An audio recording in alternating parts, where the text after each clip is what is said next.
मशहूर किस्सा है रुचि सोया का। रुचि सोया वाली कंपनी के, आपने सोया तेल जो बनाने वाली कंपनी थी, कहानी आपको मालूम होगी, जिसके ऊपर 12,000 करोड़ का कर्ज था। 12,000 करोड़ का जिस पे कर्ज था, उसको बाबा रामदेव ने 4,500 करोड़ में ले लिया। एक लीगल रूट के जरिए सरकार कह सकती है। अब जब 4,500 करोड़ में उसको लिया गया, तब डील यह हुई कि बाबा आपको सिर्फ 1,000 करोड़ रुपए अपफ्रंट देना है, बाकी 3,500 करोड़ बैंक आपको लोन देंगे। कौन से बैंक? जिनका पैसा डूबा। जिन बैंकों का पैसा डूब गया, उन्हीं बैंकों ने बाबा को रुचि सोया डूबी हुई कंपनी खरीदने के लिए 3,500 करोड़ रुपए लोन दिए। ये एक साइड, एक पक्ष हुआ। दूसरा पक्ष, Ruchi Soya was a public listed company in the stock exchange. और पब्लिक लिस्टेड कंपनी की कहानी यह होती है, उसके पीछे लीगल जो वो है, उसका बेस है सेबी के रूल के हिसाब से कि minimum 25% share holding should be with the public. यानी जो स्मॉल इन्वेस्टर्स, रिटेल इन्वेस्टर्स होते हैं, उनके पास रहे, वो कंपनी बिके जाए कुछ भी हो। लेकिन जैसे ही बाबा ने कंपनी ली, उस कंपनी के सारे शेयर प्राइस को फ्रीज कर दिया, जीरो वैल्यू कर दिया, और सबको बोला कि अब तुम्हारा कुछ भी नहीं है कंपनी में। सारे स्मॉल इन्वेस्टर्स बाहर निकल गए। अब 2-3 दिन पहले खबर आती है कि बाबा ने कहा है कि अब वो रुचि सोया का एक पब्लिक इशू लेके आना चाहते हैं 4,300 करोड़ का, 4,500 करोड़ का।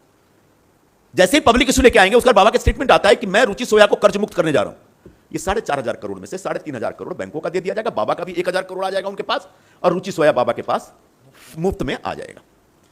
हमने पिछले साल ही एक चीज को हाथ लगाया, बोले कहते नहीं, जिसको छूते वही सोना हो जाता है। हमने रुचि सोया को हाथ लगाया, आज उसकी कीमत हो रखी है 25 से 30,000 करोड़ रुपए। और अभी तो मैं उसके संदर्भ में पूरा उसका जो विजन पूरा रखने वाला हूं, अभी सब लोगों को पता नहीं है। बहुत लोग अभी कई तरह से सोच रहे हैं कि क्या होगा, उत्सुकताएं हैं कि क्या होगा रुचि सोया में। तो जिस दिन रुचि सोया का पूरा प्लान, क्योंकि अब वो लिस्टेड कंपनी है, तो उसके बारे में अभी भी नहीं बोल सकता, कुछ रूल लागू होते हैं उसके ऊपर कि, क्योंकि मैं उसमें, और पहली बार मैं किसी कंपनी में डायरेक्टर भी बना। बहुत लोगों ने कहा था, जो ये किसी ने कहा कि ये रामदेव की औकात क्या है। मुझे लोगों ने मेरी बहुत औकात बताई है, जब से पैदा हुआ तब से औकात बताने में लगे हुए। मुझे किसी को सिद्ध करने के लिए कुछ नहीं करना, लेकिन मैं भी करने में लगा हुआ हूं। अब कहते हैं, अरे ये तो रुचि सोया की इतनी कीमत हो गई, इतना बड़ा कर दिया। 2017 में रुचि सोया ने, ये कंपनी है जिसने दिवालियापन की अर्जी NCLT, national company law tribunal को के सामने रखी। उसी साल सितंबर में एनसीएलटी ने वह अर्जी स्वीकार कर ली। इस कंपनी ने 12,146 करोड़ रुपए का ऋण अलग अलग बैंकों से लिया था, जिसमें पंजाब नेशनल बैंक था, एसबीआई था। एसबीआई तो सबसे ज्यादा 1,816 करोड़ का एक्सपोजर था उसका, और भी कई बैंक थे।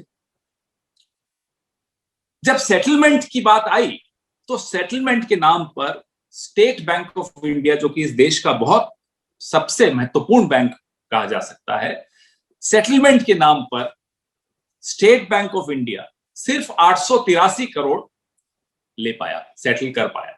1816 करोड़ की स्थान पर 1816 करोड़ रुपए में से सिर्फ 883 करोड़ उसको वापस मिले, यानी कि 43%, 43%।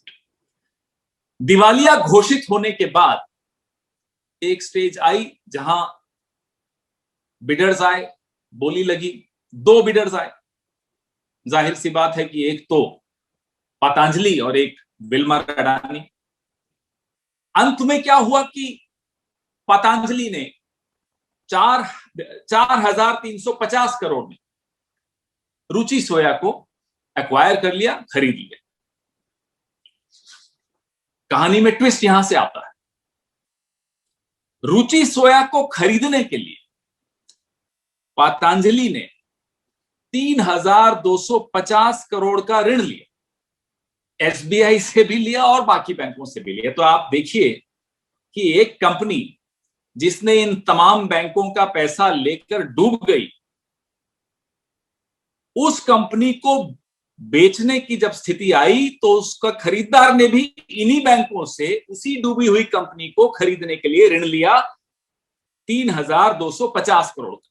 जिसमें से 1200 करोड़ तो सिर्फ अकेले एसबीआई ने दिए। अचंभित करने वाली बात है। यही एसबीआई 1816 में से सिर्फ 883 करोड़ हासिल कर पाया,